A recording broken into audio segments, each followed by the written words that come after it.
Tudo o que está escrito sobre botânica astrológica está errado. Os médicos gnósticos devem voltar ao seio da bendita deusa mãe do mundo para investigar por sua própria conta no grande laboratório da natureza. Capítulo 3. As plantas e sua influência planetária. Plantas lunares. As plantas da Lua são insípidas. Vivem sempre na água ou perto dela. São frias, leitosas, comumente têm folhas grandes, possuem diferentes tamanhos, flores brancas e odor suavíssimo. O eucalipto é uma árvore lunar. As plantas árvores lunares são os corpos físicos dos elementais lunares.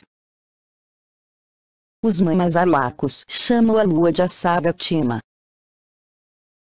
Os elementais aquáticos são lunares e alguns artistas chineses e sacerdotes budistas os pintaram em belos quadros.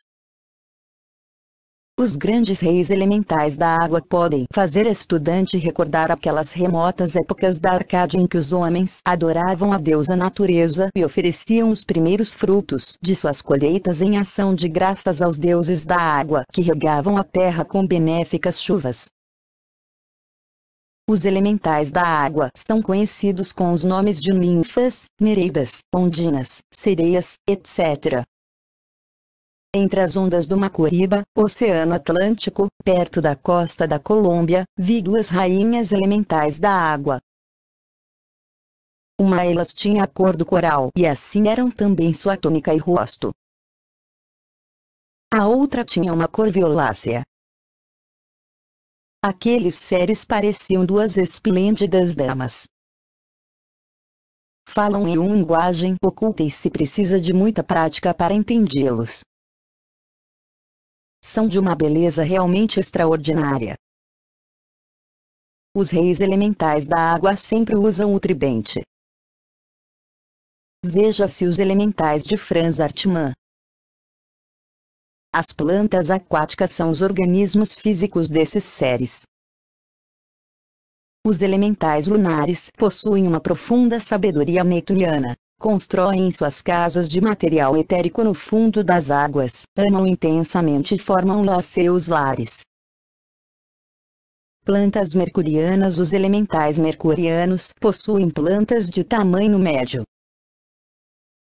Suas flores são amarelas, seus odores penetrantes e seus frutos de sabores variados. Usa-se os elementais mercurianos na magia mental. Sobre esta base, deve-se organizar um índice de plantas astrológicas porque é triste dizer, mas tudo o que está escrito sobre botânica astrológica está errado, pois há uma mesma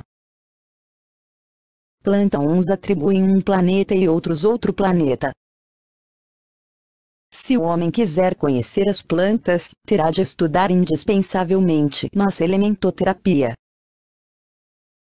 Quem não conhece a magia elemental não poderá jamais entender o poder das plantas. Os botânicos nada mais são do que simples charlatões. Os elementais são chamados de peris, trasgos, devos, trolls, cobolbrovinias, nixias, pintes, banshees e também de anões, duendes, fadas, gente musgosa, damas brancas, fantasmas, etc. Os elementais têm corpo, alma e espírito divino imortal, como os homens. Somente me ocupo neste livro dos elementais superiores, já que existem milhões de elementais de reinos inferiores que deixamos para os pseudo-espiritualistas degenerados. O éter, o fogo, o ar, a água e a terra estão densamente povoados de elementais. No comando de cada reino elemental há um grande deus elemental que governa e dirige suas legiões. Os 5 deuses que presidem os elementos são Indra, senhor do Akasha ou éter; Agni, senhor do fogo; Pavana ou Vayu, senhor do ar; Varuna, senhor da água; Kitishi, senhor da terra. Estes são os chefes dos diferentes departamentos da natureza que governam e manipulam a vida universal. Para se manejar esses seres, precisa-se ser mestre da loja branca. Para se ser mestre, necessita-se ter percorrido todo o sendeiro do discipulado. Quem adquire poder sobre os deuses elementais tem poder para governar a vida universal. Plantas venusinas. As plantas dos elementais venusianos são doces e agradáveis ao paladar. Possuem formosas flores, cores alegres e abundantes grãos. Os seus perfumes são sempre suaves e deliciosos e se os emprega em operações de magia sexual. Plantas solares. As plantas solares são aromáticas e de sabor acidulado. Os elementais destas plantas possuem grandes poderes mágicos curativos. Chamam-se silfos e são elementais do ar. Os silfos dizem: onde quer que haja verdadeiro mérito escondido, ali deve resplandecer os raios do sol. Eles imprimem no estudante a importância de adquirir a consciência do conhecimento, isto é, a intuição. Os silfos possuem uma formidável memória e por causa disso são tão sábios.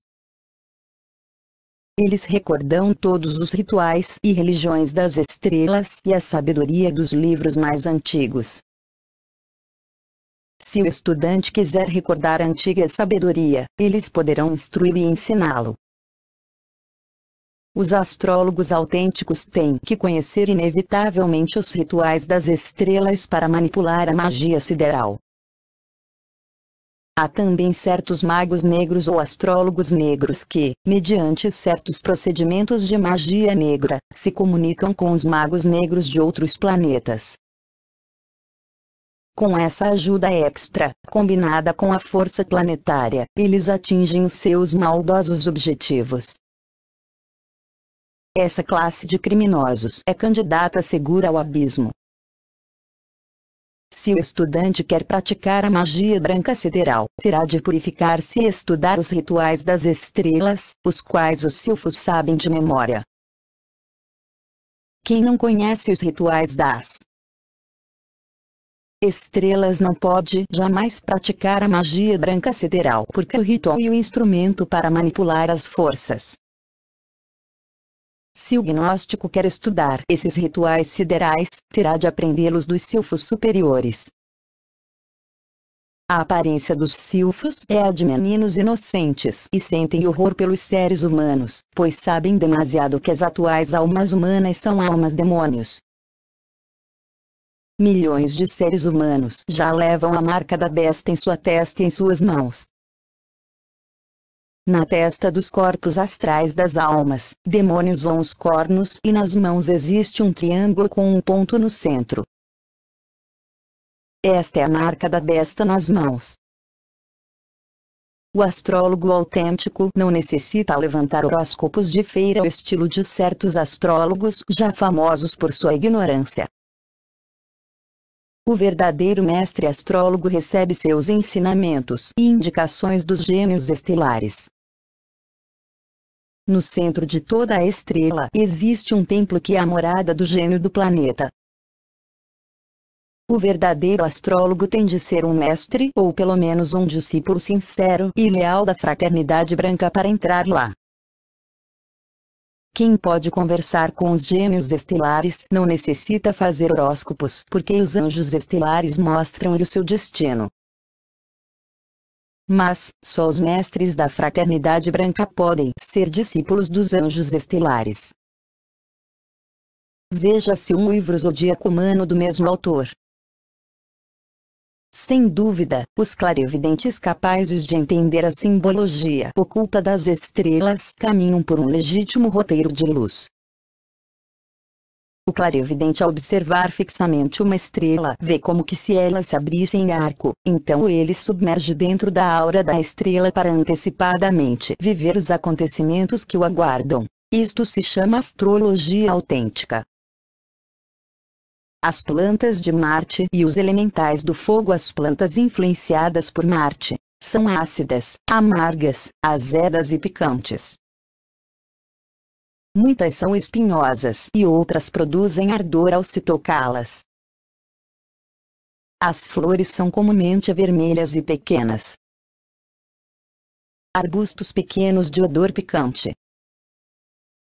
Os elementais influenciados por Marte são as salamandras. Quando entramos nos domínios do fogo, entramos nos domínios dos deuses. Na Grécia, o grande elemental ígneo, conhecido com o nome de Apolo, iluminou essa e muitas outras nações através de seus oráculos, pronunciados pela boca das pitonisas de Delfos. Os deuses elementais do fogo também inspiraram a Joana d'Arc e têm ajudado a muitos sensitivos para salvar suas nações. Os grandes iniciados falam com muita veneração dos filhos da chama e a redenção do homem reside exclusivamente no fogo sagrado do Espírito Santo. O homem da face verde que instrui a quem for digno na sabedoria da lua, o formoso grego o grande Atum, antes são todos deuses do fogo. Vamos agora transcrever textualmente um parágrafo da página 84 do livro Deuses Atômicos por M. A história recorda muitas tradições acerca da aparição desses mestres elementais aos grandes homens do passado. Incluímos aqui uma mensagem de um grande elemental do fogo a um estudante. Antes de que nascesseis, eu já estava relacionado convosco nos mundos internos e concordamos em nos encontrar quando voltasseis, harmonizando-vos vos mesmo com minha inteligência.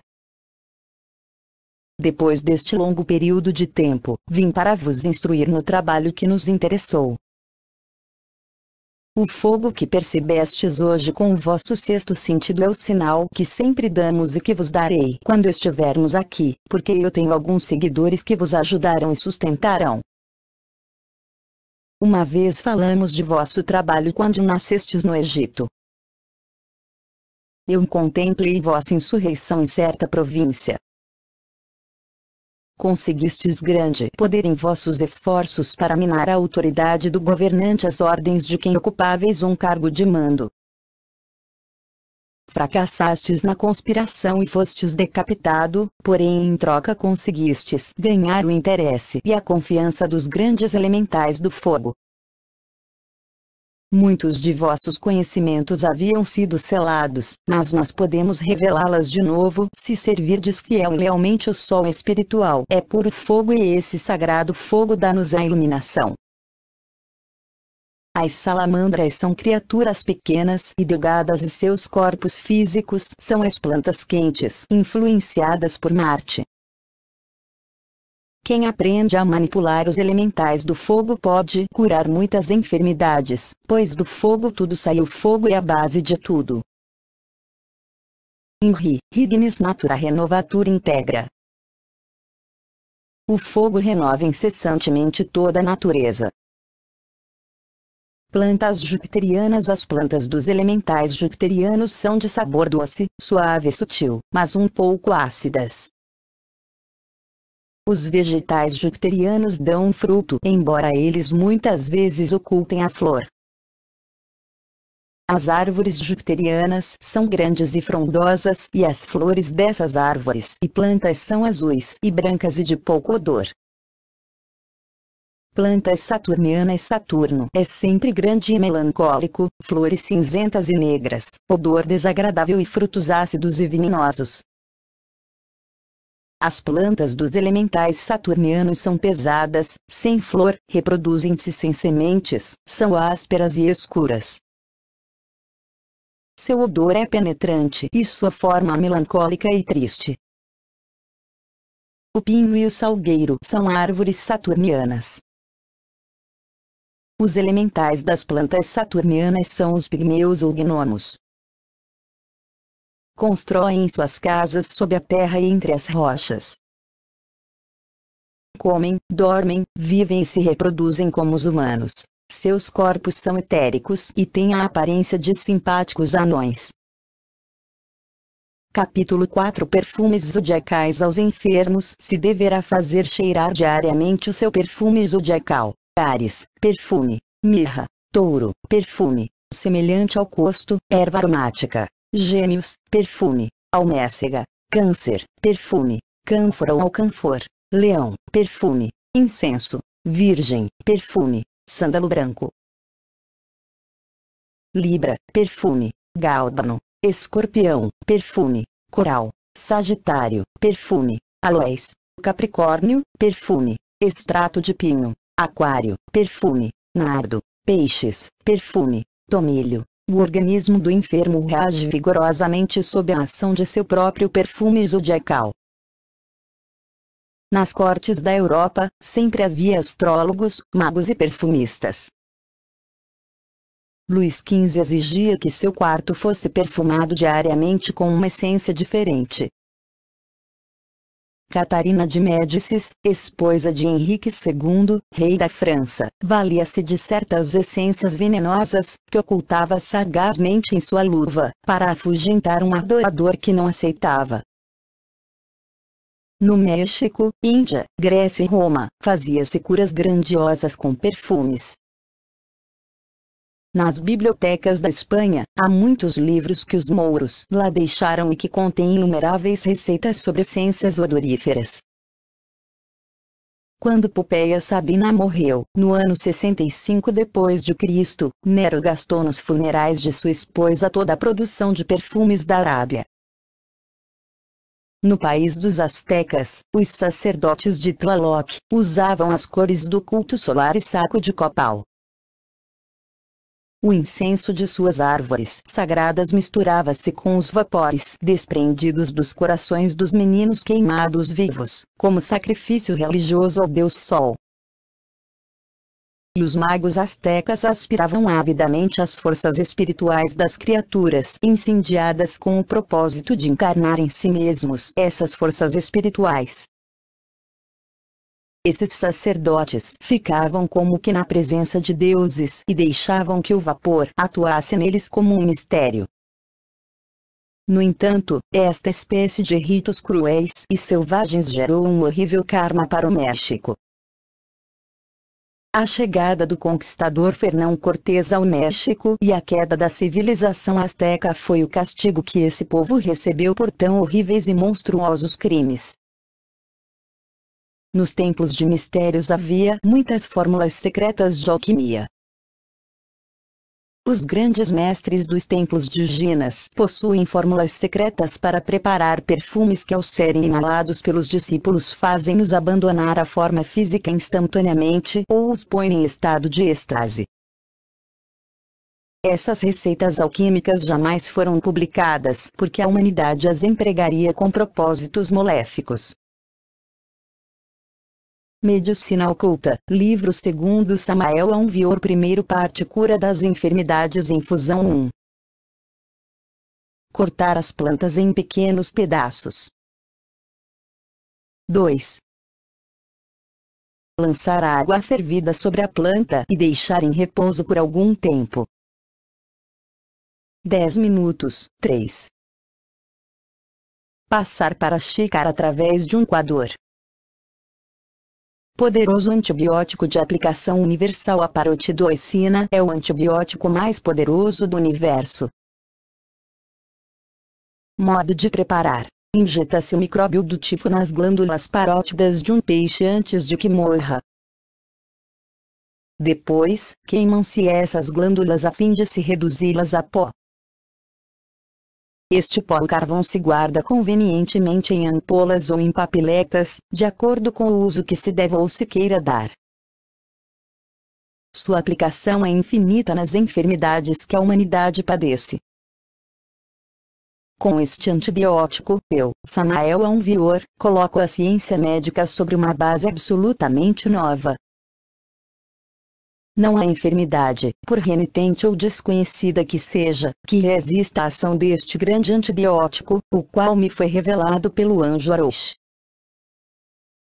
Abscessos dentais: aplicando-se-lhes uma cataplasma de folhas e talos de tomate, a qual se alterna com outra cataplasma de camomila esquentada em enxúndia de galinha, rebentam facilmente. Acidez ou azedume: magnésia calcinada, 12 gramas. Subnitrato de bismuto, 0,6 gramas. Guarda-se em 6 papiletas de 3 gramas cada uma. Tomar 3 dessas papiletas diariamente, uma antes de cada refeição. aftas, sapinhos molguete um suco de amoras com o ácido bórico aplicado em pinceladas unicamente na parte onde estão os sapinos. Repetindo-se o procedimento várias vezes, será suficiente para se obter a melhora do menino. Garganta inchada. O azeite com mel de abelhas e sal comum é um remédio sem igual para desinchar a garganta. Se houver um princípio de ulceração na garganta, deverá-se fazer gargarejos com alume dissolvido na água. Se houver inflamação, os gargarejos serão feitos com cozimento de trigo. Cálculos biliares, falta de apetite, acidez, doenças nas vias digestivas. Eis aqui, caro leitor, uma planta maravilhosa que por ser abundante e simples não recebeu de nós a importância que merece. Seus poderes medicinais colocam-na no pináculo das plantas e pode muito bem tomar parte no concerto das plantas sagradas do grande mestre Wiracocha. Referimos-nos a Nespereira. A seguir daremos a maneira como se deve proceder, pois não se agindo da forma indicada não se obtém resultados. Tome-se uns 10 caroços de nésperas bem maduras para que esses caroços estejam bem amadurecidos. Despoje-nos da finíssima película que os recobre até deixá-los completamente brancos. A seguir se moe ou se tritura. Assim se obtém uma leitada, a qual se mistura com 100 gramas de água pura. Faz-se esta operação na noite anterior ao dia em que se irá tomá-la a fim de se deixá-la em repouso por umas 10 ou 12 horas aproximadamente. Nas horas matinais, quando se for tomar esta bebiragem, deve-se amorná-la em banho-maria. Após sua ingestão, aconselha-se passar um pouco de água quente na boca para tirar o mau gosto. Se tomará esta maravilhosa e mágica bebida até se proceder à cura. Hemorroidas. Submete-se à decocção 30 gramas de tanchagem e 30 gramas de malva, aos quais se agrega partes iguais de pedra-lípis em pó, chifre moído e incenso. Se molhará as partes enfermas com o algodão até sua cura total. Hemorroidas com fluxo de sangue. Cozinha em 4 rãs. Submerjam-nas em azeite de amêndoas que se esquentará ao fogo. Batam-nas de até que considerem que das rãs saiu todo o extrato. Com esta unção se friccionará as hemorroidas do enfermo, cuja cura será inevitável, já que damos como garantia os resultados obtidos em diversos casos. Amenorreia, detenção da regra. Toma-se água de avenca com vinho ou águas do cozimento de camomila. Outro procedimento é receber-se vapores vaginais do cozimento de artemisia. São também de grande eficácia as bebidas do cozimento de raízes, folhas e sementes de salsa. O vinho com arruda, incenso e pimenta tomado em copinhos produz excelentes resultados. Não subestimem estes remédios pela modéstia com que são expostos ou pela simplicidade dos mesmos. O autor provou todas as fórmulas contidas nesta obra em diversos casos e em altos trabalhos de magia prática. Lembrem-se que isto não é brincadeira de crianças, e sim obra de homens maduros. Eu, Samael Anvior, dou fé de minhas obras. Amenorreia, suspensão da regra. Introduza-se um torrão de enxofre numa garrafa com rum e junte-se as seguintes plantas: contra gavilana, capitana, guaco roxo, guaco branco e molango. A seguir, enterra-se a garrafa em um lugar que seja ensolarado todo dia.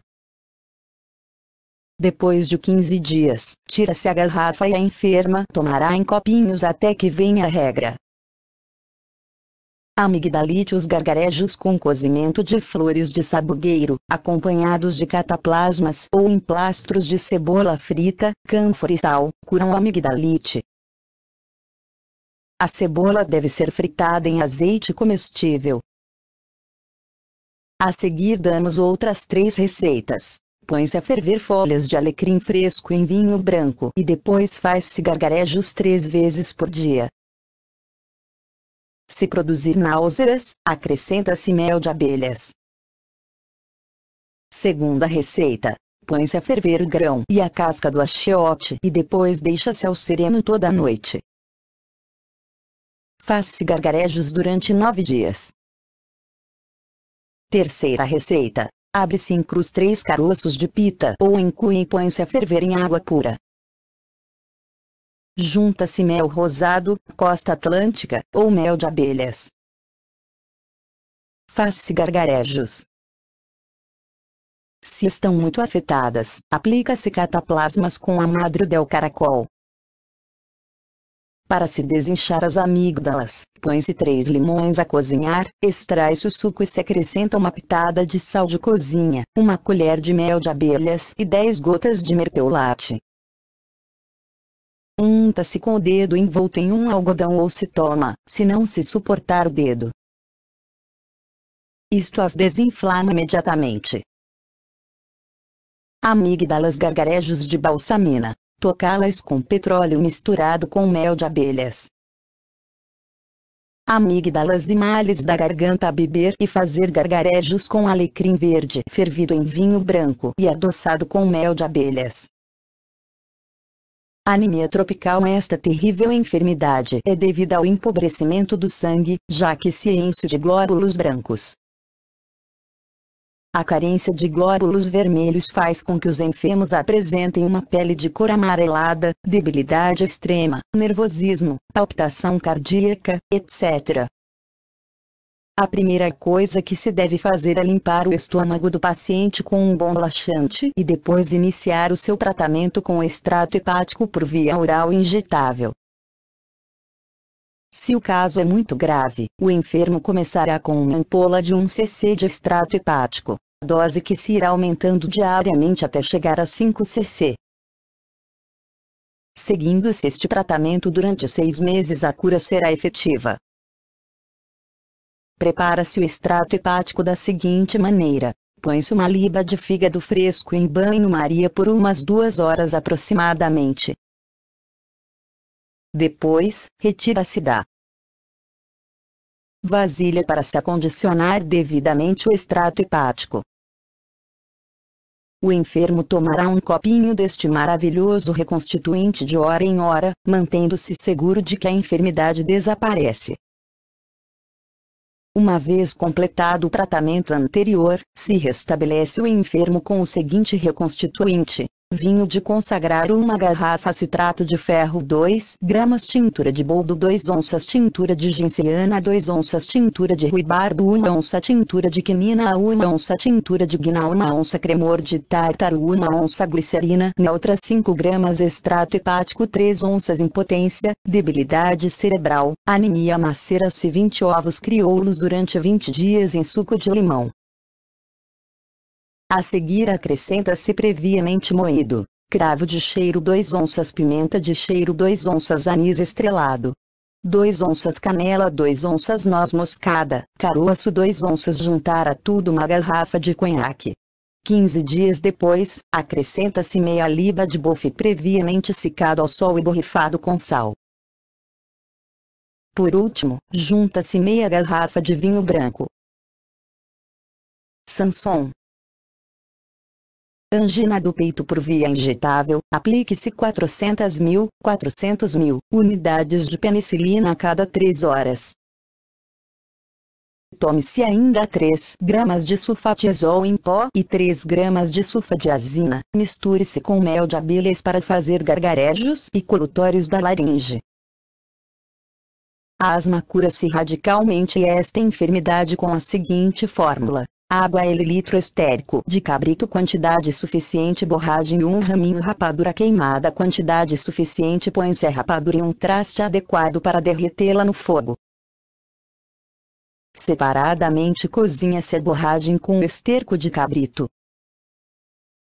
Mistura-se tudo e guarda-se em uma garrafa. Toma-se uma colherada de hora em hora pelo tempo que for necessário. Ainda que a enfermidade haja desaparecido em suas manifestações agudas e características, não significa que tenha se extinguido completamente. Sempre fica uma bolsa membranosa aderida aos brônquios que precisa ser expelida para evitar futuros ataques. Isto se consegue adicionando a fórmula já descrita à planta conhecida como nome de cipaca, patunga. Esta nova combinação com a cipaca somente será feita depois que o primeiro tratamento produziu seu efeito salutar. Como em todos os casos tratados nesta obra, colhe-se as plantas de se havê-las abençoado e de se ordenar ao elemental a respectiva cura. Pode causar repugnância aos nossos enfermos alérgicos e também estranheza ao fato de que usemos em algumas de nossas fórmulas detritos de animais, mas as virtudes salutares desses detritos, como o esterco de cabrito, sem os quais seria impossível curar muitas das enfermidades chamadas incuráveis, nos autorizam seu uso em várias de nossas fórmulas. A dor e o sofrimento não são limitados por refinamentos sociais, nem por brincadeiras mal entendidas. Se o sofrimento que não alivia incita a espera da morte com agrado, porque não se pode fazer o sacrifício de se viver sadio por meios naturais, seguros e óbvios. Outra fórmula muito eficaz que se pode usar na falta da anterior é a seguinte: antipirina 10 cg cafeína meio grama acetato de quinina meio grama tintura de acônito 1/4 de onça tintura de noz vômica 1/4 de onça tintura de boldo meio onça tintura de ruibarbo meio onça sulfato de magnésia 3 onças sulfato de soda 3 onças água 350 gramas beba-se 3 cálices diários, antes de cada refeição. A manteiga de osso em cozimento com alfavaca e hortelã-pimenta também é aconselhável para os ataques asmáticos. Dose: 1 colher de hora em hora. No período agudo da enfermidade, para abreviar o ataque, aplique-se uma ampola de adrenalina de 2 cc. Quando a asma provém do deslocamento de uma costela, torna-se necessário uma operação. Outra fórmula para a asma: 30 gramas de borragem em rama. Consegue-se nas casas que vendem ervas. 15 gramas de folhas de eucalipto. 30 pílulas negras. Excremento de cabrito ou bode moído. 1/2 litro de água. Põe-se tudo a ferver durante 5 minutos. Após, coa-se para retirar o sedimento. Põe-se a ferver em uma frigideira ou similar a um quarto de rapadura até que queime. Não se usa água, revolve-se para que queime parelho. Quando se sentir o cheiro da rapadura queimada, junta-se pouco a pouco colherinhas da água já coada com o objetivo de abrandar a rapadura e agrega-la ao preparado. Resulta daí um vinho tinto que mancha e não sai. Adiciona-se ao preparado benzoato de soda na quantidade de uma ponta de faca para que o preparado não fermente e que também serve para combater a asma. Este tratamento deve ser feito durante 90 dias, mesmo que a cura se verifique em 15 dias, para evitar que o mal retorne. Por ser um medicamento laxante, deve-se dar 4 copinhos ou colheradas por dia. Somente se diminui a dose quando o estômago se afrouxar. Para meninos, a dose é a metade, de acordo com a idade. Evite-se gelados, bebidas engarrafadas, sorvetes e tudo que possa produzir catarro. Para baixar a barriga guaca, alcachofre deu droga. Tomar por água corrente. Contra dores do baço fórmula N1, mistura-se as cinzas de arruda com bônicos, esterco de cabra, cozinha-se tudo em vinho e aplica-se em emplastros no baço. O enfermo deverá tomar também cozimentos de malva com pó de ruibarbo para sua cura total. São também efetivos os emplastros de folhas de couve crua, as quais foram previamente borrifadas com vinagre.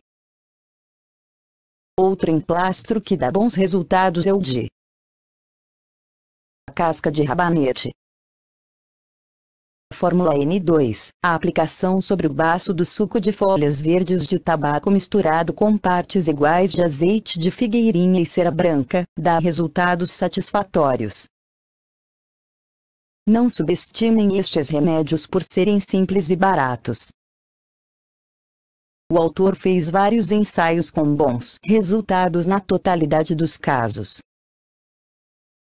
Enfermidades do fígado, rins e baço: tintura de boldo 2 onças, tintura de genciana 2 onças, essência de menta 1 onça, água fervida em 1 litro, açúcar quantidade suficiente. Toma-se este grande preparado em copinhos de hora em hora até haver cura total. Blenorragia Fórmula N1, todas as manhãs, em jejum, se tomará uma gema de ovo batida em azeite cânime, ao qual se porá açúcar à vontade. O tratamento prolonga-se até haver cura completa. Fórmula N2, coloca-se 9 ovos frescos e inteiros em uma vasilha de cristal ou, na sua falta, em uma que seja bem esmaltada. Em seguida, espreme-se suco de limão em quantidade suficiente que cubra os ovos. Tapa-se a boca da vasilha, que assim fica durante 10 dias. Findo este período, o suco dos limões já realizou a sua tarefa sobre os ovos. Em continuação, bate-se o conteúdo até que as cascas dos ovos fiquem reduzidas a pó, cálcio. Ou filtra-se o melhor possível e depois se despeja uma garrafa de rum e finalmente põe-se açúcar ao gosto de cada um. Engarrafa-se e toma-se unicamente em taças, 3 por dia. Há pessoas que seu estado de debilidade é tanto que desmaiam com uma única taça. A essas pessoas é mister diminuir-lhes a dose, a qual se irá aumentando gradualmente até que possam tomar uma taça cheia. Recomendamos este reconstituinte também para os anêmicos, palúdicos, convalescentes, etc.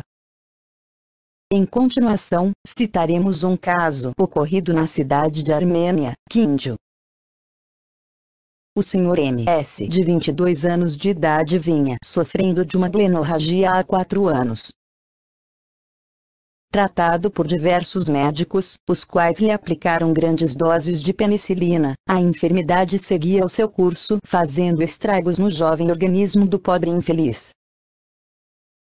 Como último recurso, já pensara até em suicidar-se. Felizmente, surgiu-lhe a oportunidade de provar a fórmula N2 antes descrita, a qual não demorou em melhorar sua situação e logo curou radicalmente.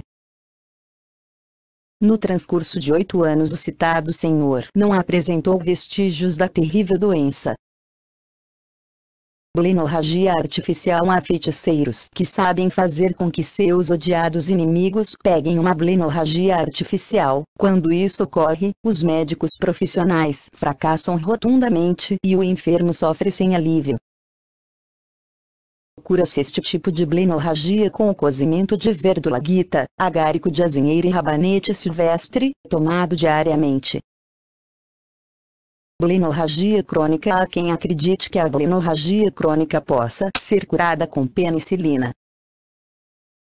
Realmente, a penicilina serve para matar o gonococo incipiente, isto é, quando a enfermidade não é crônica. Se o for, pode-se afastar os sintomas e cortar mal, porém depois ele volta com mais força. Oferecemos a seguinte fórmula para a cura da blenorragia: ramos de arnica, raiz de pingamosa, verdolaguita, pítumo real, betônica, pita. Ou fibra da piteira, gualandá e salsa-parrilha. Se não se conseguir todas estas plantas, trabalha-se com a maior parte delas, mas seria melhor que fossem todas. Não se esqueçam que quem cura é o elemental das plantas e não a planta em si. Portanto, não deve faltar o rito mágico no instante de se colher as plantas como já foi ensinado. Cozese tudo durante 1 hora. Toma-se 3 copos diariamente, um antes de cada refeição. Ao mesmo tempo, faça-se lavagens uretrais com a seguinte composição: ácido bórico meio onça, açúcar de Saturno meio onça, sulfato de zinco meio onça, água fervida 500 gramas. Limpe-se o fígado, rins, baço, intestinos e estômago com o seguinte preparado: água fervida 3 onças, sal de Glauber 3 onças, sal de Epsom 3 onças, tintura de ruibarbo 1 onça, do qual deve ser tomado 1 cálice todas jejum às manhãs em jejum. Outra fórmula para banhos uretrais diários: sulfato de alumina 2 gramas, sulfato de zinco 2 gramas, aguardente canforada 4 gramas, mel de abelhas 15 gramas, água destilada 250 gramas. Blenorragia na mulher: o suco de pinaviche com nitro doce e açúcar é remédio eficaz para a cura das enfermidades venéreas do sexo feminino. Blenorragia: pedra na bexiga, bata-se uma gema de ovo com azeite cânime e açúcar e tome-se todo dia em jejum. Papo: bócio: aplique-se sobre o papo uma plaquinha de chumbo e deixe-na aí por 90 dias. Isto é suficiente para fazer desaparecer totalmente esta inconveniente moléstia. Assim se evita a perigosa operação cirúrgica, geralmente de funestas consequências. Queime-se uma esponja e, logo que se tenha feito carvão, reduzam-na a um fino pó, do qual o enfermo tomará 1 grama dissolvida em meio copo de água. O sal misturado com saliva e aplicado no papo em tempo de minguante também cura esta doença.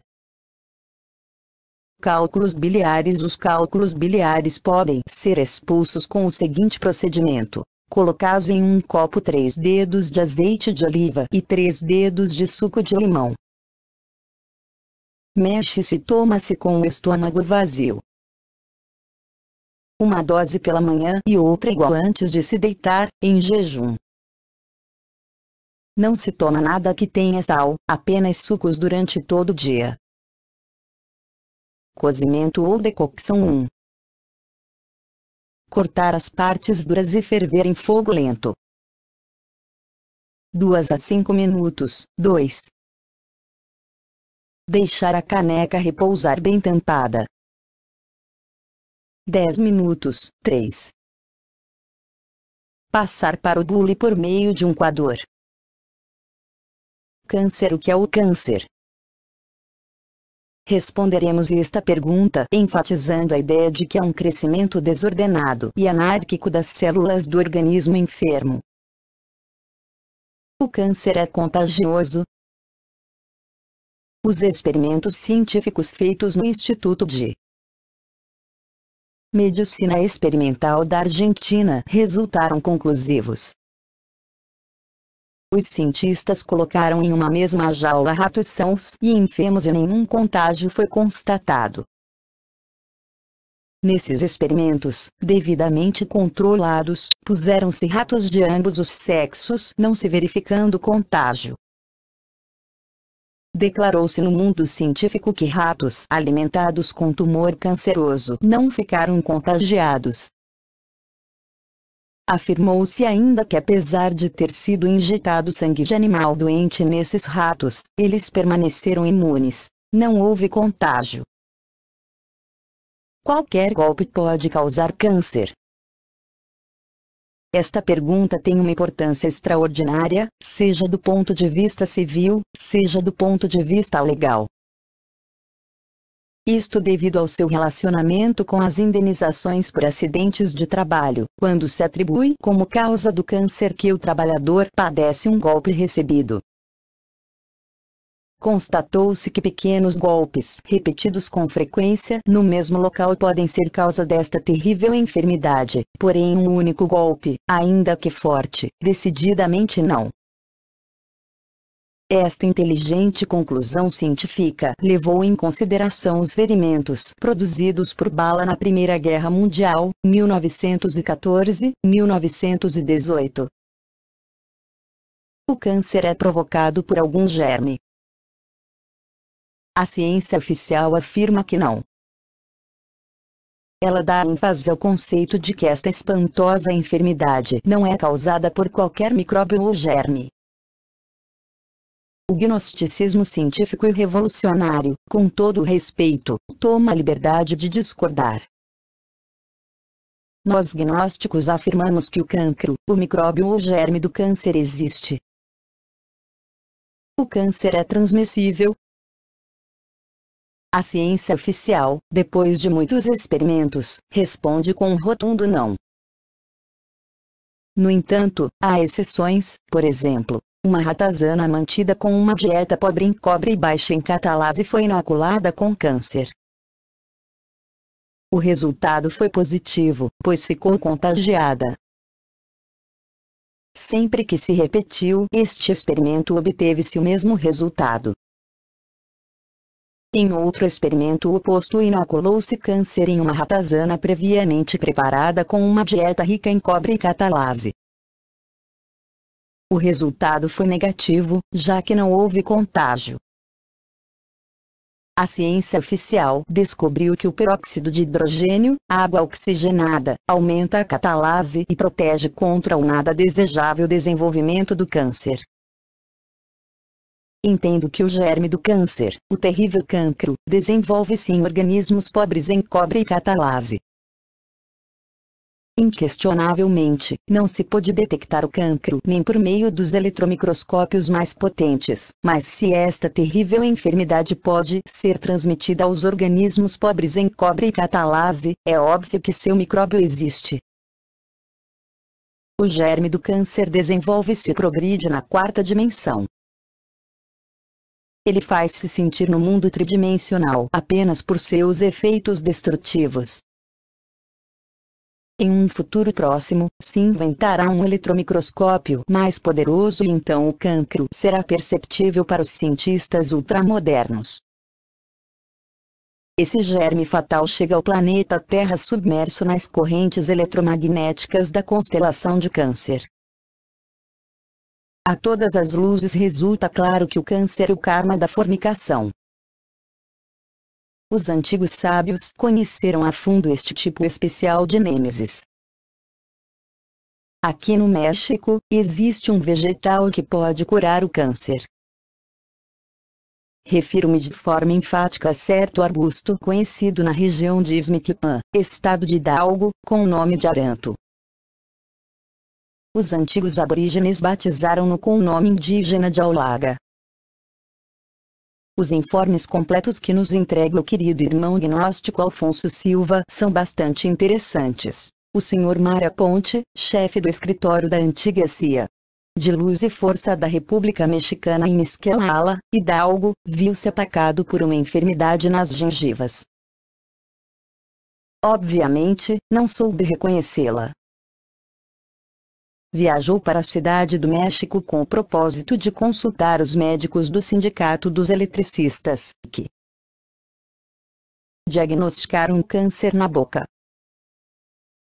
Inconformado com o diagnóstico, o Sr. Aponte consultou outros doutores que confirmaram como sendo câncer o seu mal. Bastante aflito, o cavalheiro regressou a Misquelala, pois não podia permanecer por muito tempo ausente do seu escritório. Conta o citado senhor que uma velhinha do lugar comprometeu-se em curá-lo com um chá vegetal que ela mesma o faria beber em sua presença, uma vez que a anciã temia que o paciente não tomasse o remédio.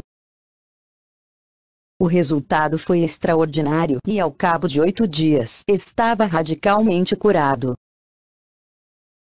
Contudo, ele continuou tomando o chá da anciã e agora já não era preciso que se lhe rogasse para bebê-lo, era ele quem o buscava diariamente.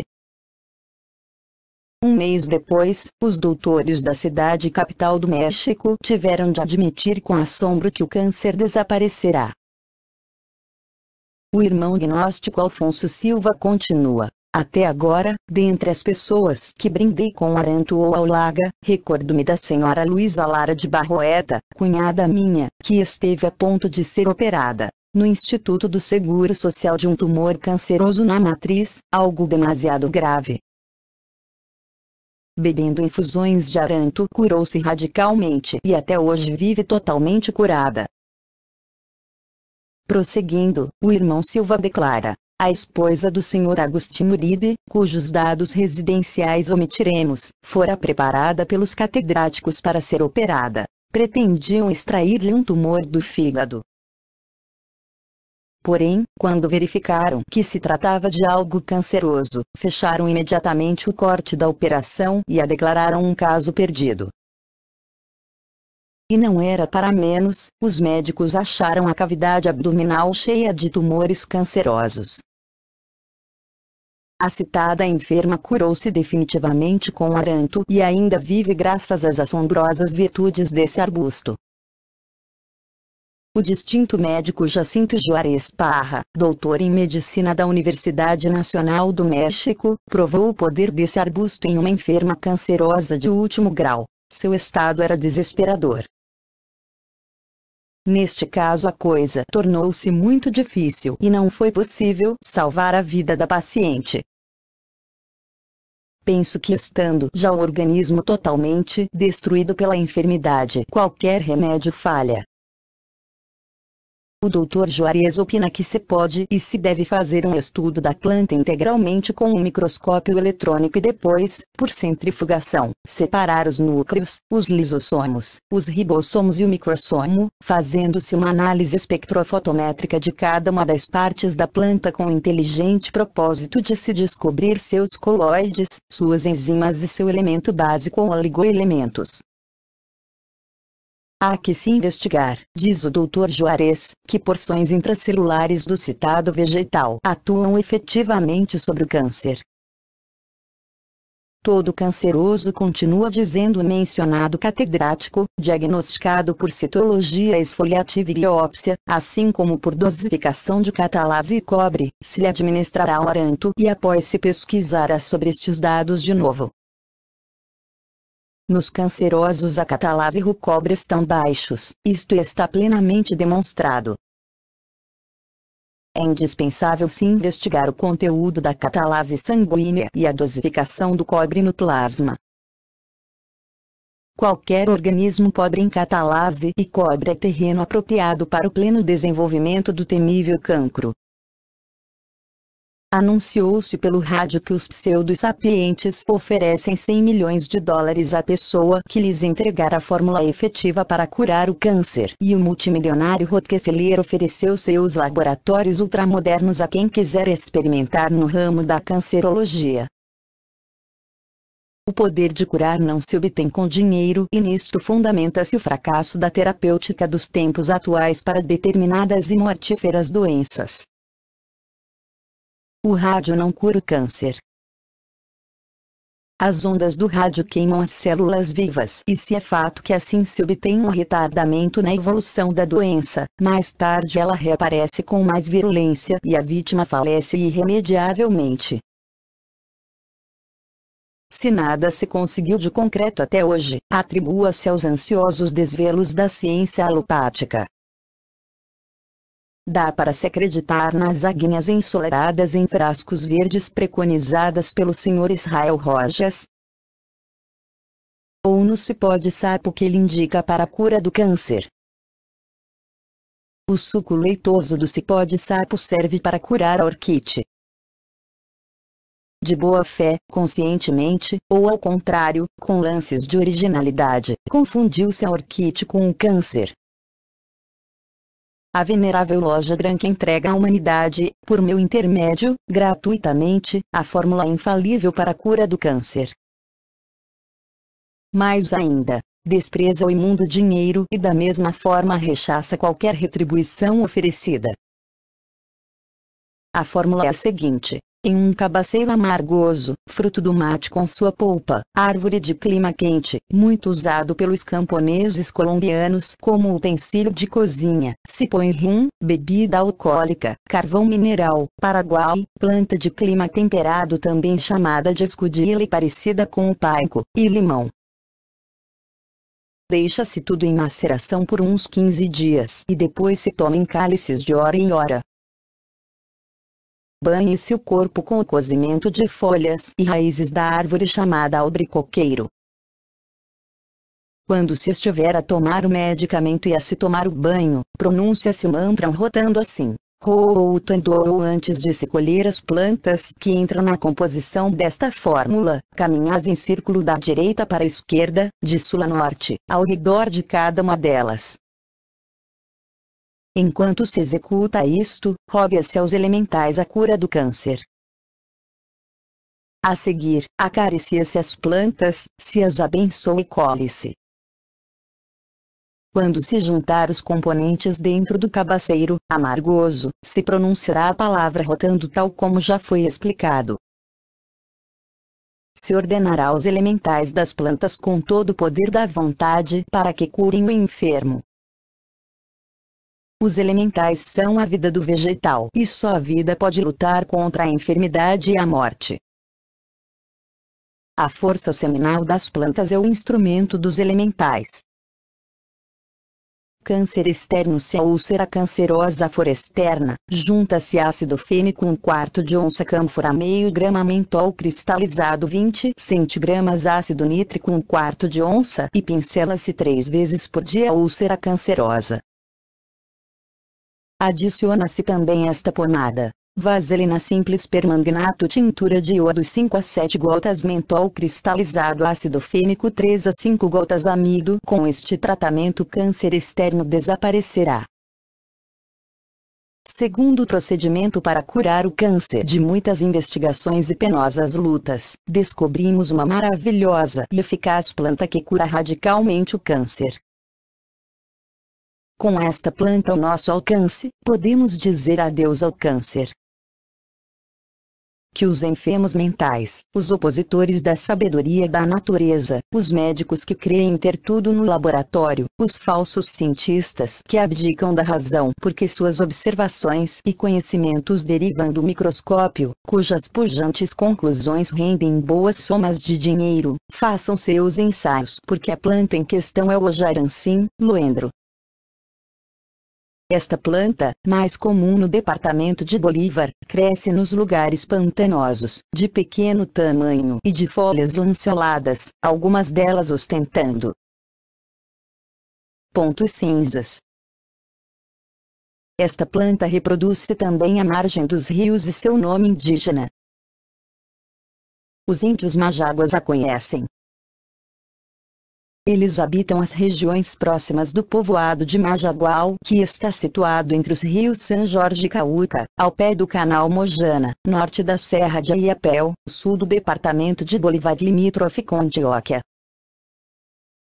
Os índios Majaguas consideram esta planta como algo sagrado, usando em seus altares. Utilizam o elemental dela para importantes trabalhos de magia prática. Seu elemental vegetal parece um menininho de uns 20 centímetros, completamente nu, e seus olhos parecem duas lanternas. Pois bem, desta importante planta da qual nos vimos ocupando, o